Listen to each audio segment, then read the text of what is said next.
Okay, everyone, I think we'll get started now. So thank you all for coming today to our event on careers in European think tanks.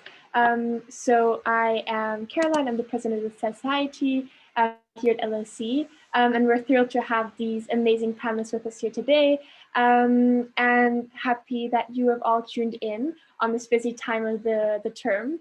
So I'll just briefly introduce the society, and do a few sort of announcements, and I'll hand it over to Laura, who's going to be chairing the event. So basically, we're the European Society here at LSE, and we focus mainly on European affairs, also on policy research, and then also these career events, which Laura has been diligently organizing all year.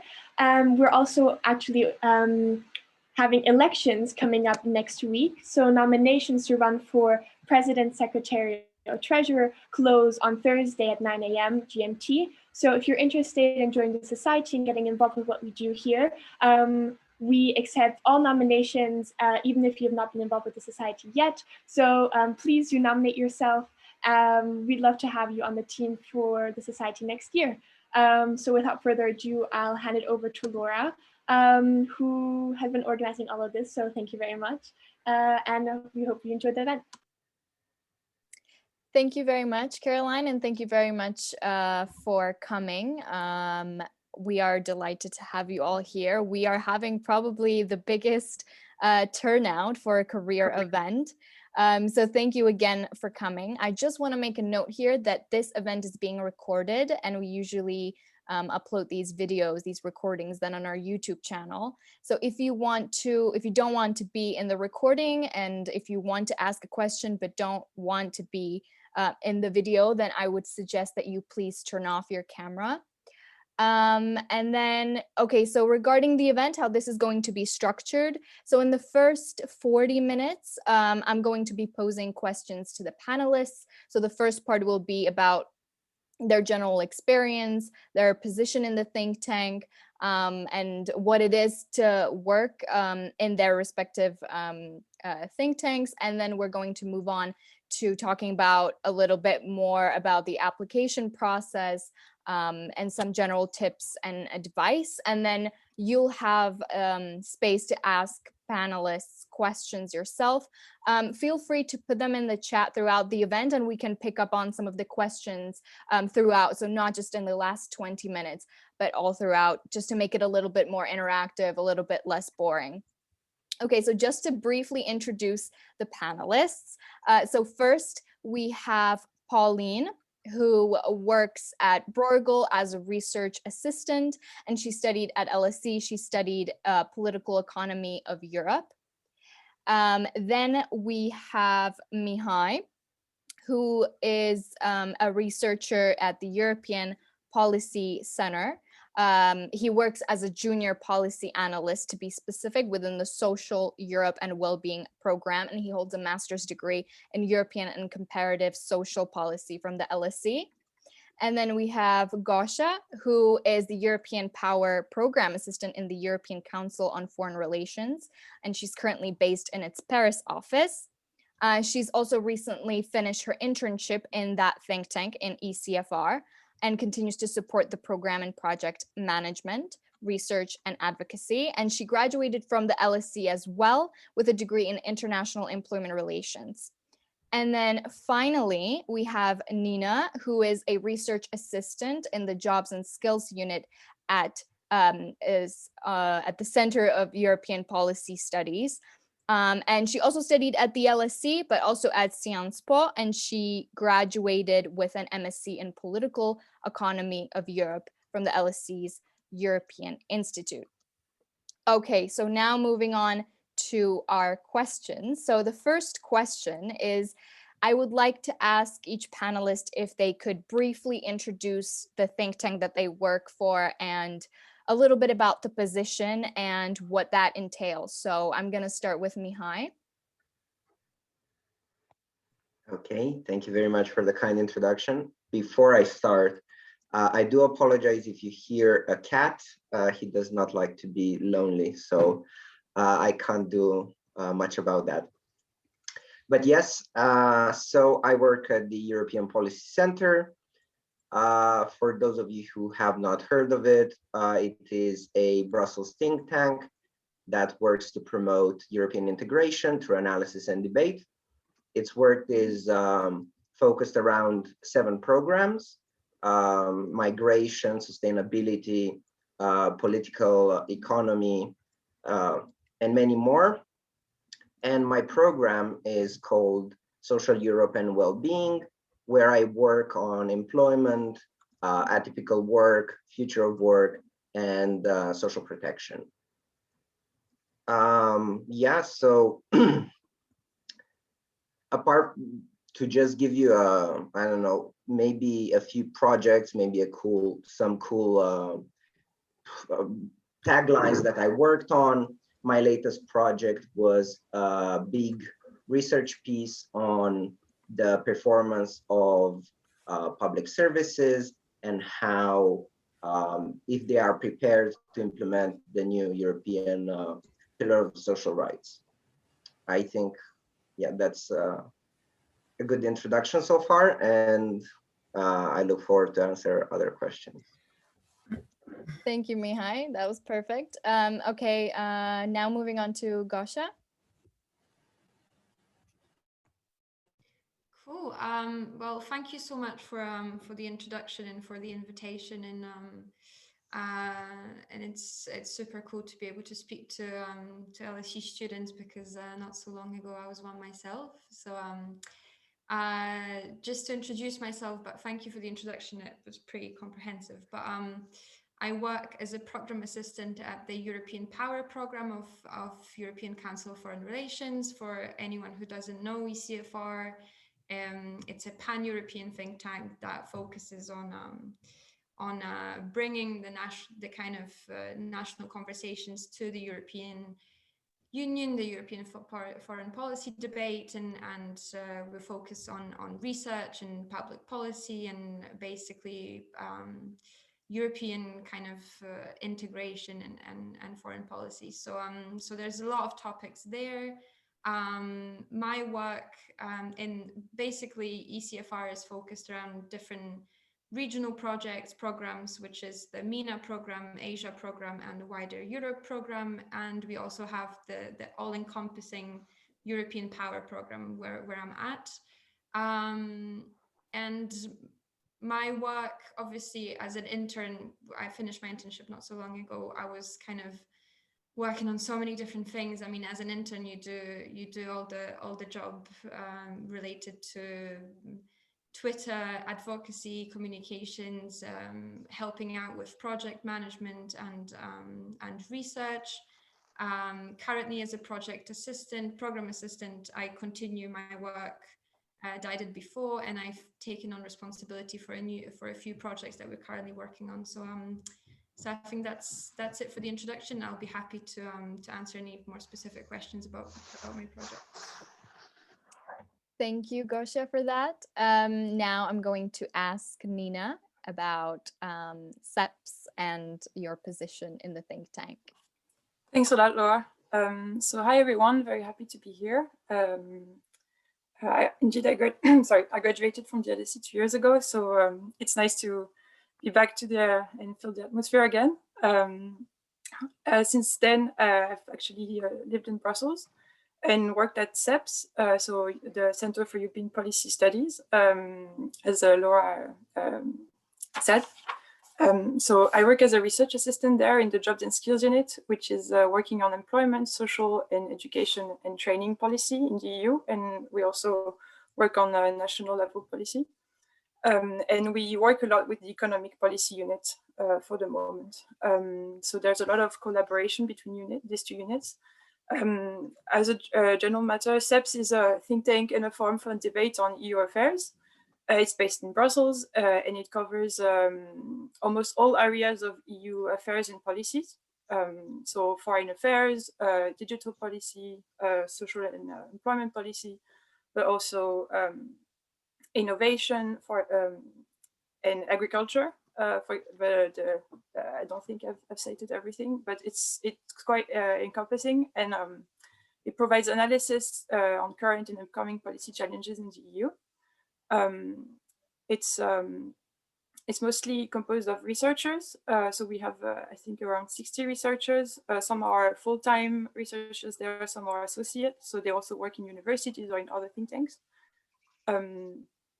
Yeah, researchers from 23 countries. So it's quite multicultural, and that's a very nice working atmosphere in that sense. And it doesn't have an institutional position, so it's independent. So it's not politically affiliated or anything. It also has members, so corporate or institutional members, and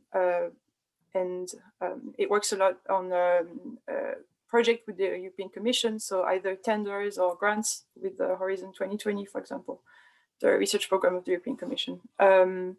Regarding my tasks, I can delve on that a bit later if you have any questions, but so as a research assistant, I work on research tasks, so data collection, analysis, literature reviews, writing up reports, and also disseminating the research results by organizing conferences, workshops, and also training events for young academics.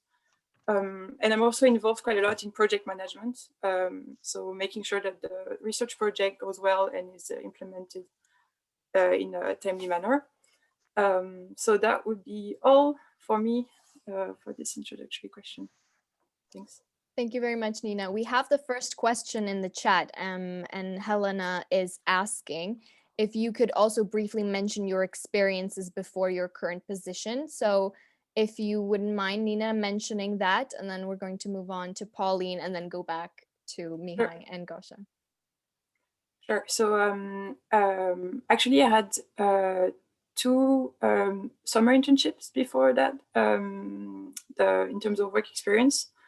One in an NGO working on transparency and democratic innovation in Paris, and one at the actually the cabinet of the mayor of Paris, also for European affairs. And then after the end of my master's, I was hired as an intern at CEPS in the same unit, where I was then hired as a research assistant 4 months later. Thanks a lot. Pauline, could you please mention your previous experiences and then what you're doing now? I am muted. Hi, everyone. So yes, I'm a research assistant at Bruegel. I think I've looked at the LinkedIn page of the other guests today, so I think I have a bit more working experience than the others. I mean, I graduated 2 years earlier, and so before that, last year I was doing the Blue Book traineeship at the Commission, which I don't know for you, but when I was at LSE, everyone was applying to this, so it might appear quite mainstream. I was working on at DEFCO on development issues, working specifically on Asia. And why Asia? It's because I worked as an economist in the private sector for 1.5 years, including 1 year as an expat in Hong Kong. So where I covered mostly, well, Asia in general and China specifically. And so then I came back to Europe and to Brussels, and that's also a leeway to explaining that at Bruegel I work a lot on relations between Europe and Asia and China specifically. And so now to just give you a brief overview of Bruegel, I think there's a lot of common traits with the other think tanks that were presented today. What's specific about Bruegel, I would say, is that it's really focused on economics. To some extent, it is a lot political economy, because when you talk about the EU, it has to be, but for some projects, it's really quite economics intensive, which for me, I mean, I did the political economic masters at LSE, and I don't have a lot of quantitative skills. So I mean, it depends on the projects, I guess. In terms of my workload and how it works, from what I understand, that's probably a difference to the other think tanks, is that at Bruegel, you don't really have units or specific like sub-departments that focus on specific areas of research. Basically, everyone just writes about what they're interested in. And of course, fellows are specialists in, I don't know, monetary policy or Asia or Africa or whatever, and so they choose to work more on this. But so for me as a research assistant, I get to work on all different topics that Bruegel tackles, yes. And that goes from, well, like sustainable finance to debt issues in low-income countries, or I don't know, the climate transition and such things. And yes, and one last thing also, I think that's a bit different to what has been said before.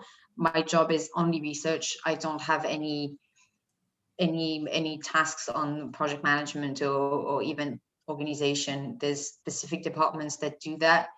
I mean, maybe if we were in Brussels.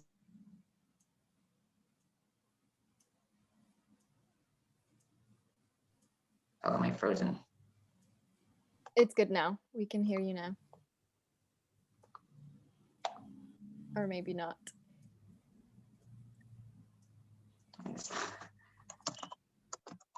Okay, yeah, it's good now. Oh, sorry. I don't know how long it hasn't worked for. So I think the last thing you mentioned was that if I were in Brussels and then you Okay, so yeah, maybe if I was in Brussels, I would get to be more involved in the events possibly and benefit from them more. But so far it's the comms team that organize them. Thank you so much. And now Mihai. Yes, so past experience. So before working at the EPC, when I was back in Romania, I was involved in the local university student union, even though we don't call them student union. And I did volunteering there and some other small research pieces throughout my university days. And then I moved to Brussels to work in a consulting firm, in a management consulting firm, where I evaluated European directives, regulations. So yeah, the evaluation of European social policy. Thanks a lot for that.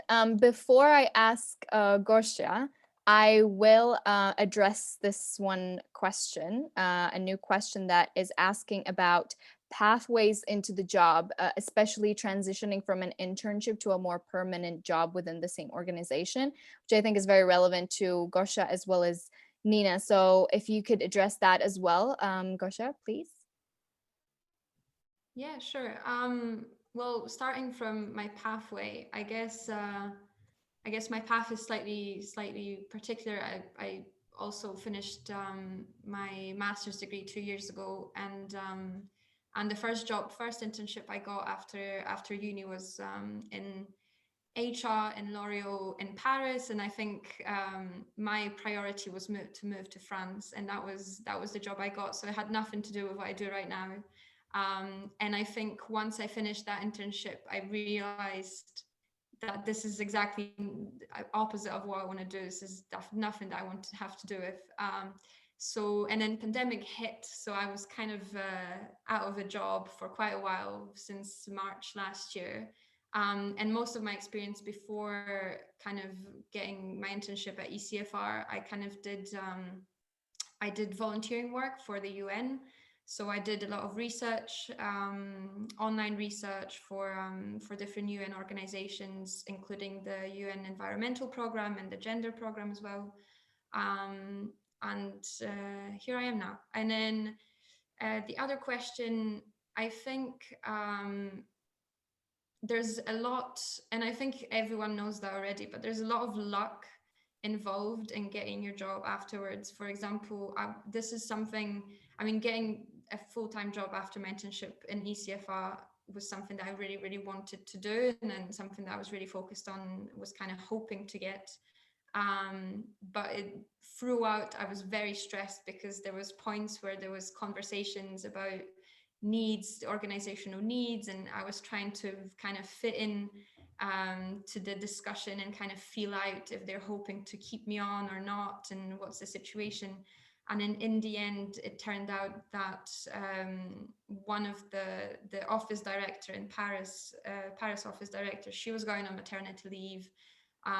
They were really happy with my work, so, and everyone was really supportive. My boss was really supportive, so they were trying to push me for different jobs in ECFR, but they offered me a position in a recruitment kind of go through recruitment for a position as an office coordinator in Warsaw.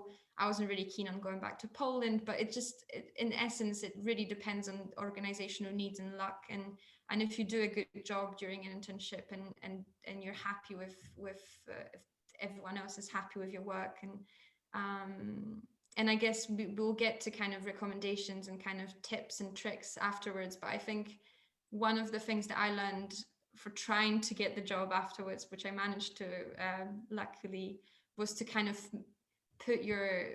open every single door you can. If someone asks you for help, offer it without any question. Offer your help even if no one asks for it, and then you'll get your kind of alliances throughout the organization, because I kind of became friends with a few people around the organization that I didn't really work that much with, but they kind of advocated for me to stay on. So that this little trick, but yeah, I think that's the gist of it. Thank you so much for the tip. It was a good preview for what we're going to be asking in a few minutes. And congratulations, that sounds like a good success story, getting what you desired. Pauline, did you want to say something? Because you're not muted, so I'm just making sure that. Oh, okay, I think she's frozen. Okay, so I'm gonna go and ask Nina now if you could answer the question of how you kind of progressed in the job in your organization. Yeah, sure. So initially, indeed, I began my experience at CEPS as an intern. So it was both project management and research. I think I would really agree with what Gosha said. It's a mix of being lucky and being there at the right time when a position opens up, and timing, and also proving that you're reliable and that you can deliver on the tasks that would be part of the future job of the job needs, the need that arises. So in my case, actually, I was supposed to be doing internship until February, but then in December, it turns out that two positions opened up in my team, and including one for research assistant, because we had a new project. The team got a new project, and another project management position, project manager position. So I applied for the research assistant position through the regular process, because the job was posted online, etc., openly. And then I did that, but I also talked with my supervisors and other people in the team who I had like good contacts with. So they, in the end, I was selected for the research assistant job. But and I started directly in January. So also because there was actually a task that really a task for project that I was already involved in.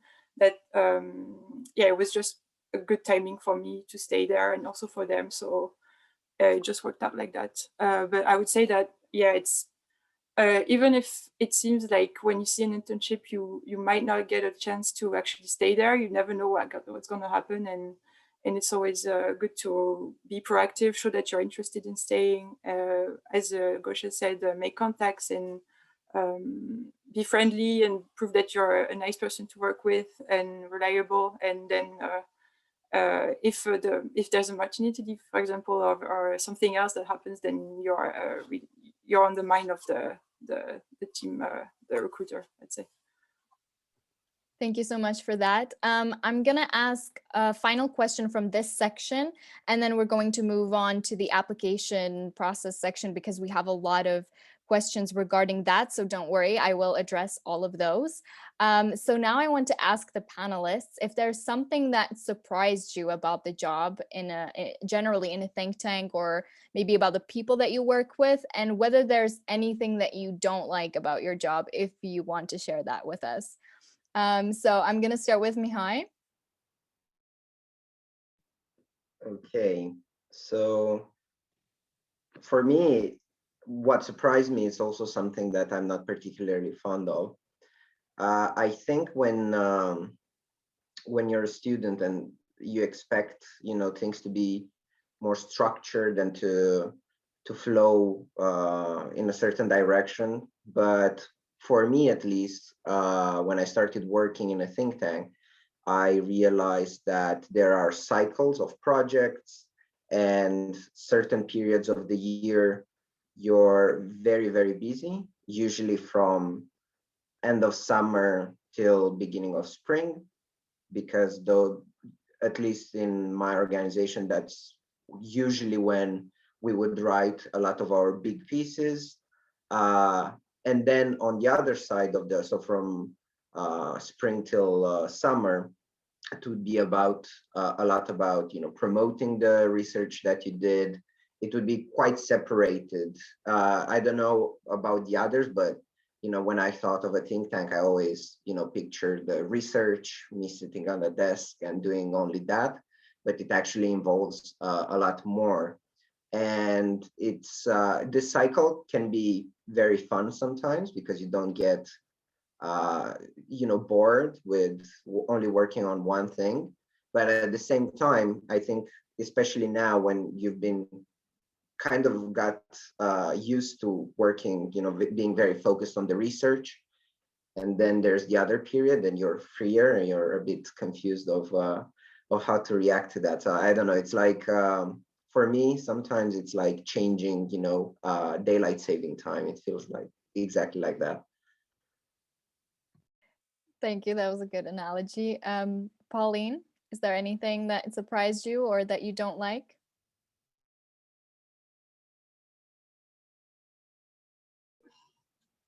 Well, I don't know for the others, but me, one of the part of the big surprise for that was that I started this job during COVID. But I mean, that has nothing to do with the organization I work for. But so it always takes more time to understand everything that's going on. I was very pleasantly surprised by the level of autonomy and freedom that I have in my job, to be honest. Also very pleasantly surprised with the intent they try to have for me to work on subjects that I'm interested in, and on the fact that I'm also encouraged to learn new skills if I want to. I mean, I don't know, such as coding, for instance, that can be useful, and I don't know how to do it, and it's completely okay to take, I don't know, 3 hours a week to learn to do that. So that's nice. And also I was just overall pleasantly surprised with what I like about think tanks, policy think tanks, is the semi-academic nature of the work, and the extent to which, so you have fellows that are based in different countries of the world, and they all have big networks of policymakers.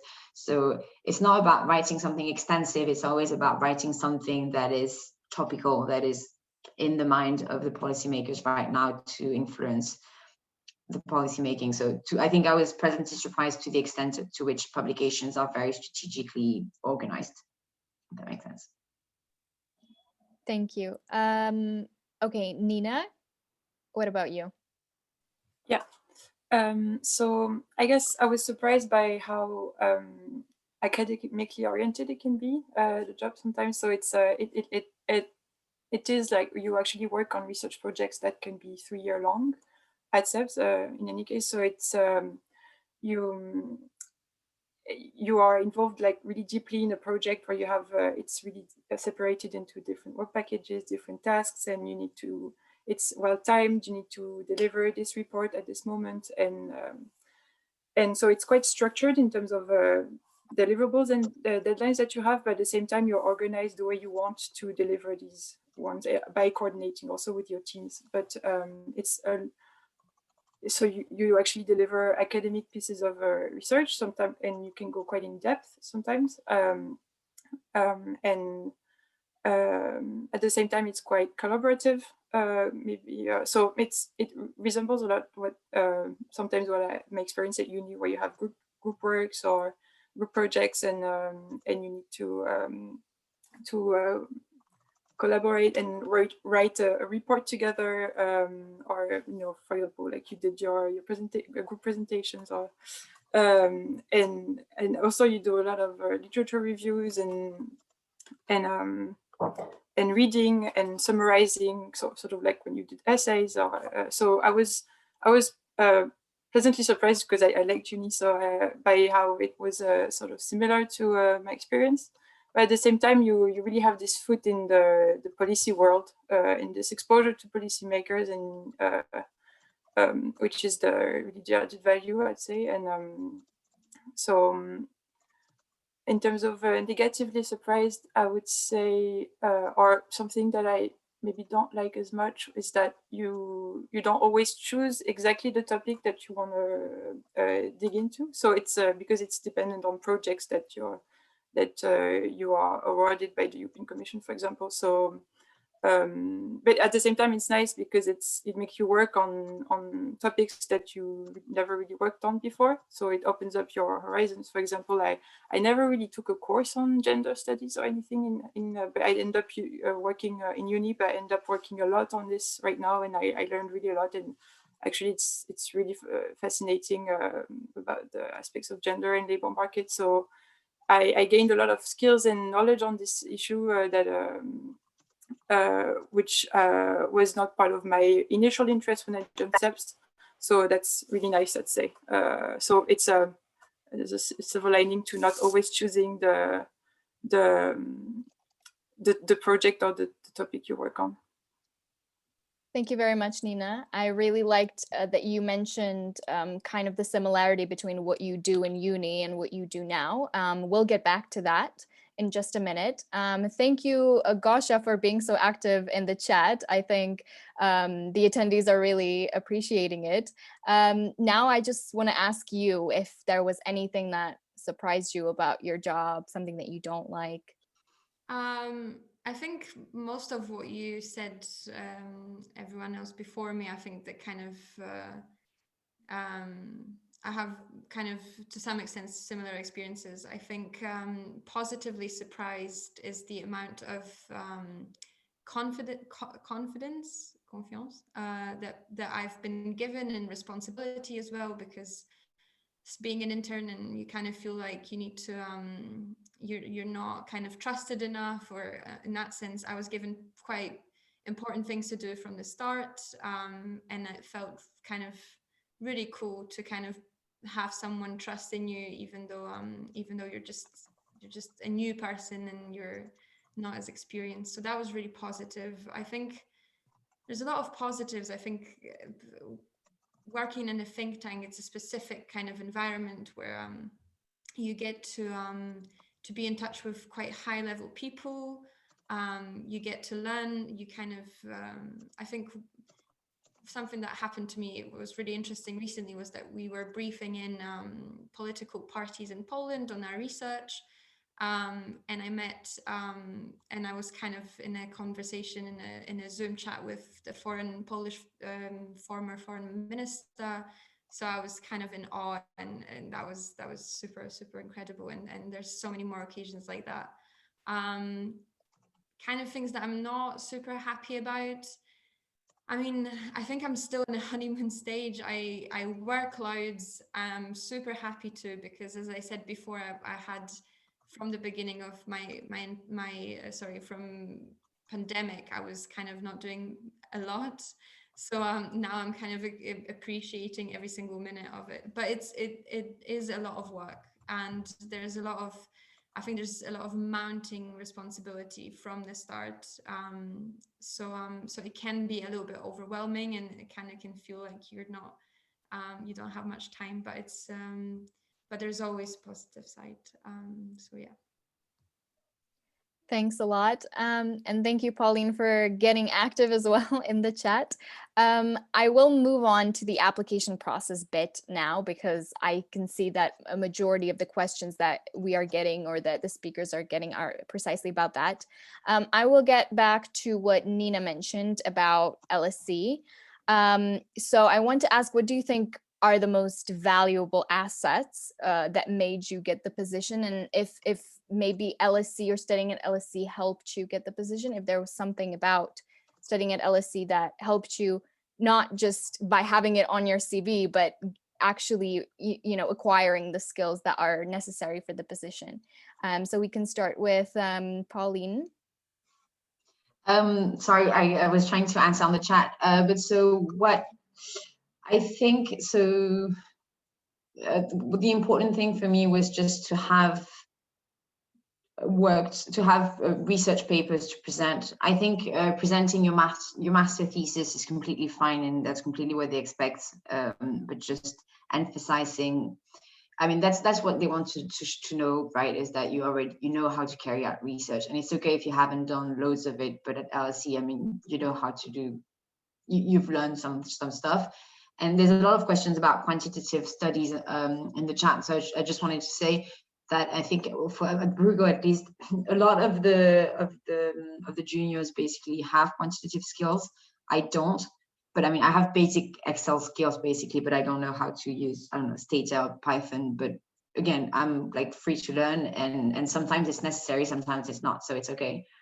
And then in terms of in general, I think what they're trying to see is just whether you have opinions and like a view of the EU a lot, or just of EU affairs or any question, and it's just to be able to show that your opinion is not just political, but it's grounded into facts, basically. Yes, and I think, yeah, in terms of past experiences, at least for my think tank, but it's maybe more economics oriented, but a lot also have experiences from the private sector because they turn out to be quite complementary, but I don't know to what extent that applies to other think tanks. Thanks a lot, Mihai. Yeah, so starting with how much LSE counts, and you said, of course, apart from the rubber stamp, but the important thing is that it is a good rubber stamp in Brussels to have. And I mean, you need to acknowledge, like to keep that in mind, because it is something that you should flesh out in your application. And so, I mean, for me, I think I had a bit of a different application process compared to the others, because I was finishing my internship and I realized that I do not want to work in a consultancy. And so I just sent a speculative application to the European Policy Center. I saw some of their research and I just said so. I said that what I've been doing, I said that I've been following them. Maybe this is going into the next session of tips and tricks, but of course I did a little bit of my commenting on their activities, and also went into detail about what I did at LSE, what I studied, how that was complemented with what I worked on at the consultancy. And at the end of it, I sent them my dissertation. So yeah, focus on that, make it good, because I bet you will send it to a lot of think tanks, and that is your card, your business card for the world of think tanking. Thank you so much. Also for mentioning the special trick of working hard on your dissertation. Okay, Gosha, could you answer the question, please? Yeah, I was again trying to answer on the chat, but regarding the research, I mean, I do quite a lot of research. Well, we do a lot of public opinion polls, so there's a lot of quantitative research included. We are currently working on a paper, on a policy brief based on a qualitative research. So that is to say that we do, I mean, there's different kinds of types of research, and I don't think not being super great in one of them would kind of disqualify you from working on either of the projects. But for me, knowing Excel, I did a lot of code, a bit of coding in Excel. So that's something that I've just simply like to do, and now has always been kind of a plus for me, because I think this is a skill that kind of employers are looking for you to know how to work your way around Excel. And I don't think you need to be a super expert in that. But yeah, I think in LSE I did an Excel course, and just knowing your basics, and I think most students do, is enough. But it's definitely a skill that's worth highlighting, because it always comes useful. I've been helping out with analyzing data, making graphs for presentations, for publications, and things like that. So knowing your way around data is definitely a plus. And then there was another question in the chat about languages, and just wanted to say, instead of replying, that definitely for me, knowing languages is a plus. I work in Paris, and even though most of my work is done in English, I have been recently involved in projects that I wouldn't have been able to had I not spoken that language.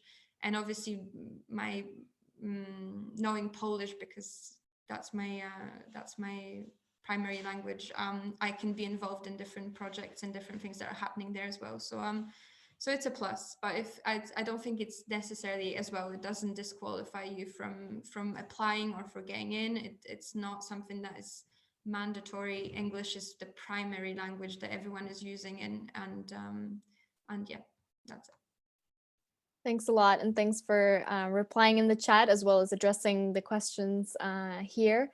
Nina, I'm going to ask you, and then we'll move on to answering the questions from the chat. So any valuable assets, and how did LSE help you?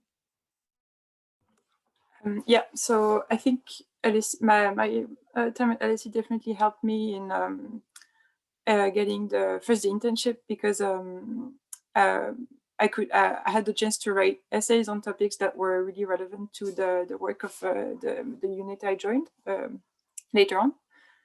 So I could show that I knew the topics, and I had already worked on, written on it. And actually, they asked me to send some writing samples on or the pieces that I mentioned in my CV, for example, or in my motivation letter. So that's definitely a plus to have had courses that were linked actually to the field and to the internship. Then I'd say that what helped me was yeah, this ability to learn quickly, analyze quickly information, find the right sources, and definitely the writing skills also help a lot. I'd say the plus was also it's always good to have experience in data collection. So if you're more into qualitative or having done already interviews is a plus, or focus groups, or if you're more into the quantitative side, it's good to show that you master a specific software. I think it was mentioned in the chat. So I know at CEPS we use a lot of data in terms of software, but it's we also use a Tableau for data visualization. So these are skills that are also more and more looked after, I'd say. But you can definitely, also to answer some questions in the chat, you can definitely get a position without these type of quantitative skills. Maybe not in the economic policy unit, but if you're into foreign affairs, I think it's, or even I don't have a strong quantitative background, and I work on more the qualitative aspects of the projects, and my colleagues work on the more quantitative aspects. So you can always, if there's I'd say that before applying, look closely at the job description. If it's written required quantitative skills, maybe don't apply. But if it's I don't know, a skills that's not required, then definitely send your application, and I'd say show that you have experience in for example, interviewing or something like this. It's definitely a plus. Yeah, that would be it. Did I forget to touch on something? No, I think yeah, maybe just the language to reply. So I think it's great to show if you have any foreign languages that you're comfortable with, put it in your CV, because, for example, I know we have some projects where we have a case study on France, for example, and it's really important to be able to speak French to read the policy documents. So you never know. It's always good to show it, and it can be a plus. if you're interested in foreign affairs, and for example, there is a project on Moldova, for example, or it's you never know, maybe the unit you apply to, for example, in CEPS has a project on Moldova, and then just the fact that you can show that you speak Moldovan can be a really big plus in your application. So I'd say always show it and mention it. Thanks a lot. Okay, so I will now try to go through all the questions. So Victoria asked what is something that they should put emphasis on in their cover letters? So is it experience, is it academic background, or extracurriculars? In other words, how should we as applicants stand out? We can start with Pauline, if you wouldn't mind taking the question first. You're muted. Sorry. I don't know that there is one. I don't know. I haven't read the other people. I don't know. I haven't read a lot of other letters or anything. But overall, yes, I would say just show that you know the think tank. That you, I don't know. For me, when I applied, I kind of tried to look a lot at their annual research program and just what they do in general, to show that you understand them. And I think it's just the basic, like, who am I, who are you, and what we can do together. I think that still applies to think tanks. Don't hesitate to present and mention a bit in depth some research topics, some research that you worked on, and to, I don't know, find synergies between things you've worked on and things they've worked on, or to, just take the opportunity to say, oh, I wrote this paper and this allowed me to look at this and that, and like these maybe like very technical skills or whatever, just to show off a bit, I guess. I don't know about the others, but they also asked for my grades from LSE. I don't know to what extent this plays, but in the end, for me, the application was kind of a lot. I sent a lot of documents, so I don't know which plays more of a role. But I try to still keep the letter and the CV short, I guess, and that's that. Okay, thanks a lot. Mihai? I mean, I think what you need to flesh out in your cover letter are skills, regardless of how you acquire them. Like you said, volunteering or academic or job experience. You need to follow what are their requirements, what do they prefer? Sorry for that. And you need to flesh out to connect those skills with your experience, And here I would say that applying to a think tank, it's applying to like any other job. Don't say, I know how to do this.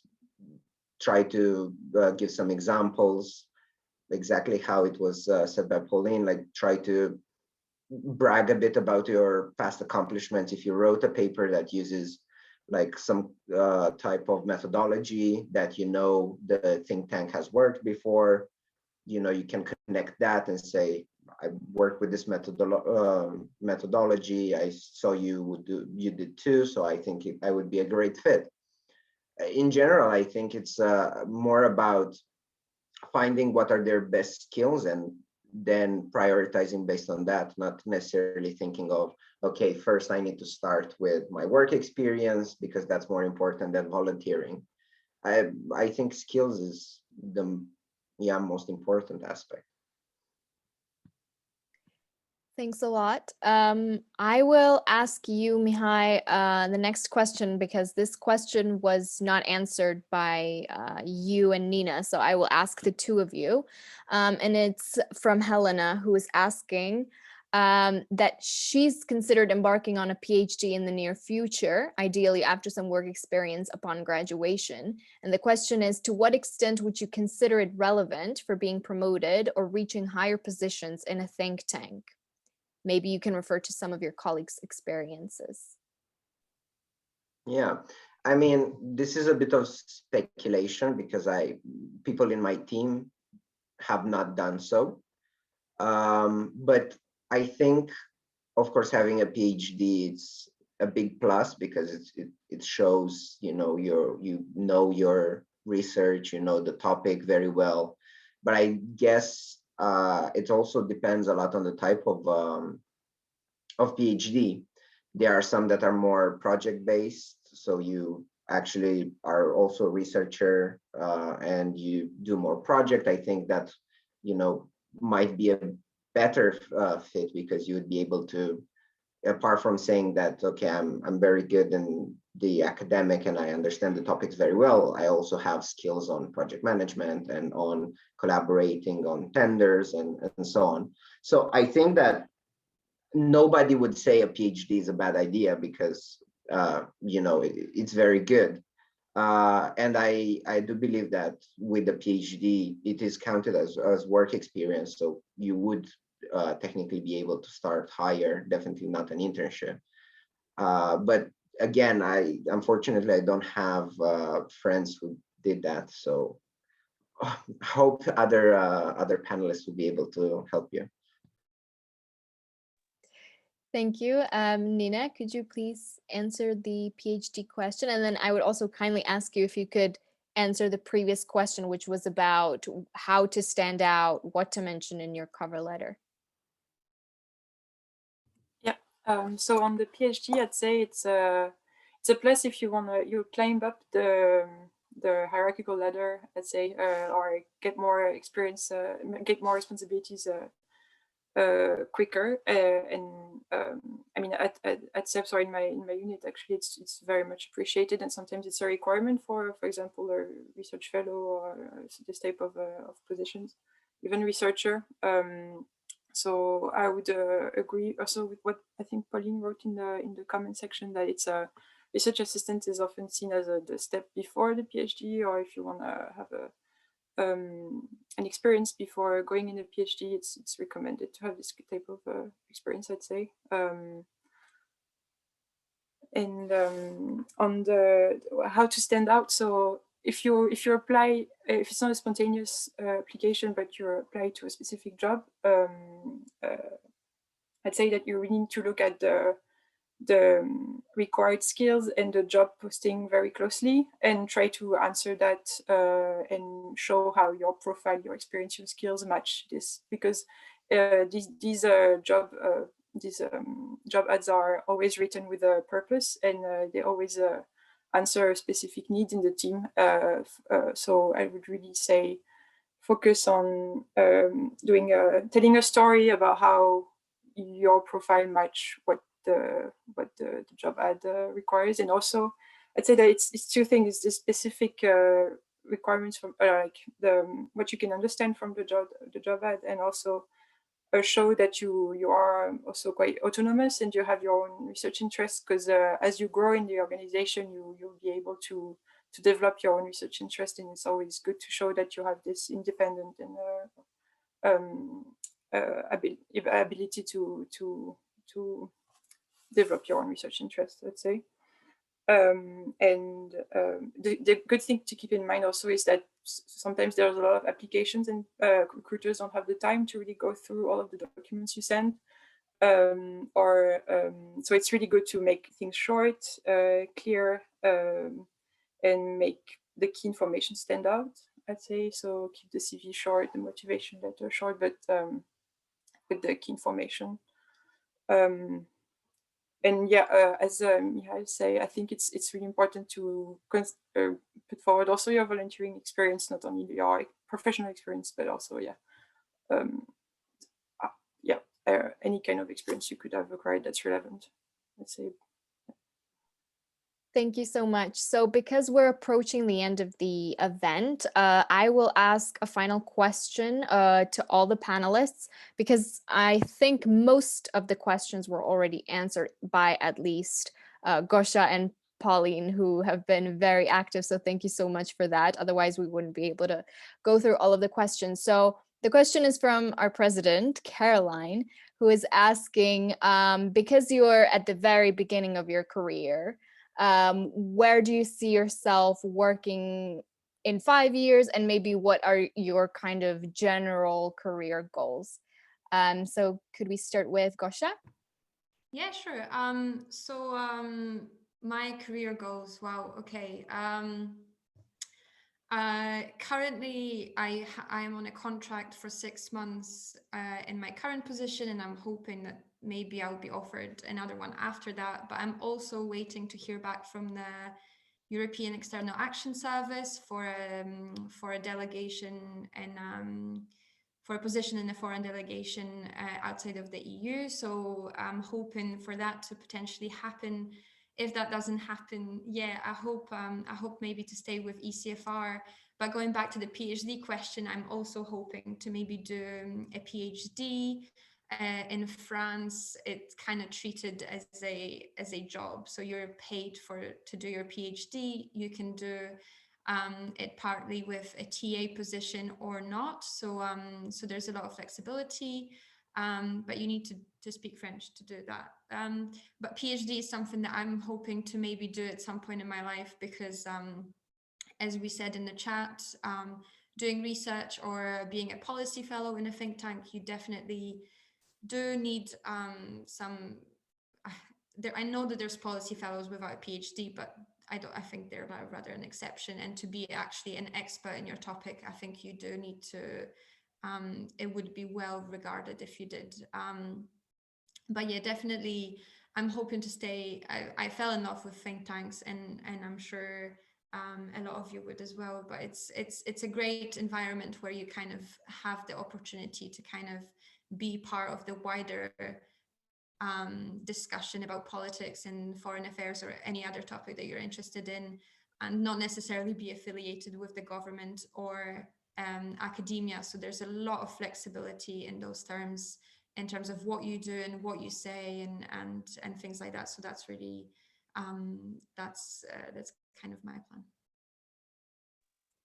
Thank you, and good luck with everything, especially with the PhD.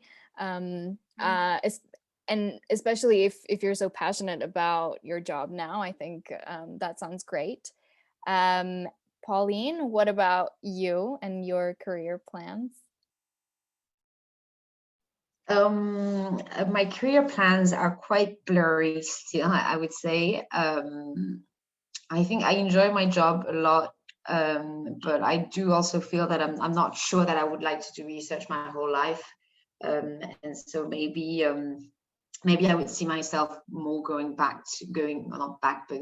more into institutions, basically, or I haven't applied to I've applied to jobs also in EU delegations, and I think maybe I will do that again in the future, because I also like to have an operational role sometimes. So yeah, and I'm not sure that I'm cut out to do a PhD, to be completely honest. So we will see.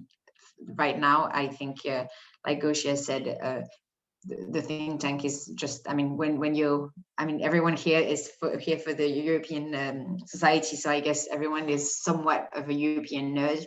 And I think it's, when you're interested, I feel like my job is just to read the newspaper and debate about things that are really interesting to me. So, that's quite of a luxury. So I'm enjoying the ride for now. We'll see. Thanks so much, and good luck to you as well. Thanks. Mihai, what about you and your plans?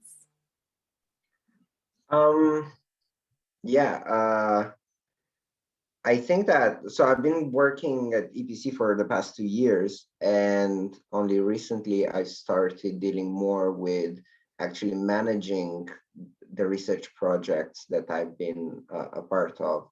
Before, I just did the research. Now I'm also more heavily involved in actually starting the projects from the ground up, and I think that is something that I'm more and more interested in. Also, I would really like to have the occasion of working more closely on the research, so actually closer to the ground. Not necessarily, to say that from a think tank perspective, you can still do it, but I would like to maybe go deeper into data collecting and maybe interview, collaborating more with NGOs. So a lot of projects in my mind, but so far, I don't know which one would be done in 5 years. Maybe just to answer one of the questions from the chat that was about not having a skill, and if you should mention the fact that you don't have it yet in the application. I think, you know, when you're writing a motivation letter, you need to be honest, but at the same time, there are smart ways to present a problem, and there are ways that are less helpful. I would say, of course, that you present what you do know how to do with the program, and you present the steps that you've taken perhaps to increase your knowledge, and the fact that you're very willing to learn it. So, you know, don't just say, I don't know how to do it, but also present them with the solution that you already envisioned for now. Thank you, Mihai. And finally, Nina. Yeah, thanks. So in terms of future career plans, in the longer term, medium term future, I'd say I'm considering studying PhD, and because it's something I really like at CEPS, to actually develop your own project and be autonomous. And I think the PhD gives you also the opportunity to really develop your own project. And it's I think this position as research assistant in think tanks in general is really a good pathway to this. But I'm also interested in working in general in policy, in the policy world, in Brussels or maybe in France. So we'll see. Yeah, I think I replied in the chat regarding the internship allowance. So it's not, at least at CEPS, it's not crazy high. So it's supposed to cover your housing and public transport costs, but not much more. So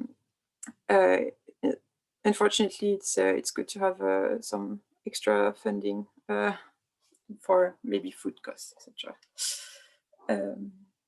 Yeah. Thank you very much, and good luck if you decide to do a PhD or whatever you decide to do in life. Good luck. I will wrap up the event now because we're 7 minutes over time. I hope everyone's questions were answered by at least one person. And I want to thank the speakers for making the time to come here to the event and share your experience and tips and insight with us. Obviously, we know we're all busy students and speakers likewise, especially at this time of the year and at this time of the term. So thank you everyone for coming. If you want to maybe refer this to someone who couldn't come to the event, the recording will be available on our YouTube soon. I will just remind everyone what Caroline said at the beginning of the event, which is that the SU elections are currently in full swing. So the nominations close, I think Caroline said, at 9 a.m. GMT on Thursday. So if you're, I'm assuming especially LSE undergraduate, do apply for the 3 positions that are open. And that is it. Thank you very much again for coming, every one of you, and good luck to the speakers with all your career plans, and good luck to students as well with whatever you are doing. And see you soon.